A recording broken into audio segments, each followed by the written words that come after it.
An ordinary cigarette, in the hands of a desperate prisoner, could become a weapon. He used a lighter to burn the filter, then ground the cigarette tip against the table over and over until it became a sharp weapon. But it wasn't for breaking out. It was to end his own life. It turned out this prisoner had a brain tumor, but the Spanish prison refused to give him treatment. In the end, he died from the pain. A few days later, a new guard named Juan arrived early to get familiar with the environment and make a good impression. Two veteran guards briefed him on what to watch out for. Since many inmates frequently caused trouble, the prison had adopted a zoning system, locking the most dangerous criminals in a special high-security wing and letting them fend for themselves there. The guards also planted a few informants inside to keep track of prisoner activity. The veterans gave Juan 3 pieces of advice. Trust no one, never forget where you are, and don't let them see your fear. Just as the words left his mouth, a piece of debris fell from the ceiling and hit Juan in the head. His colleagues quickly dragged him into cell 211 to recover. Meanwhile, the prison's leader, Scarface, used the end of yard time to grab a guard by the neck.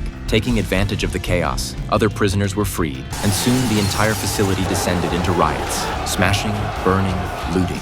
Seeing that things were spiraling out of control, the 2 veteran guards abandoned Juan and fled. The warden, realizing the situation was out of hand, ordered all corridor gates sealed, completely forgetting that Juan was still lying inside cell 211. At that moment, a prisoner in a hat discovered him. Since 211 was supposed to be empty, he reported it to Scarface. Juan snapped back to his senses and saw through the crack in the door that the prisoners had taken over the prison. If they discovered he was a guard, he'd be dead. Taking advantage of the hat-wearing prisoner's absence, Juan flushed every piece of evidence of his guard identity down the toilet. When the man returned, Juan was taken to Scarface. Suspicious of this new face, Scarface asked what crime Juan had committed. Fighting to keep his fear hidden, Juan looked him in the eye and said he was in for first-degree murder and had just arrived that day. But Scarface, seeing Juan's soft hands and clean appearance, didn't believe him. He ordered him to strip in front of everyone because inmates weren't allowed to wear underwear. Luckily, Juan had just skipped wearing underwear that morning because he didn't like the style of the freshly washed ones at home,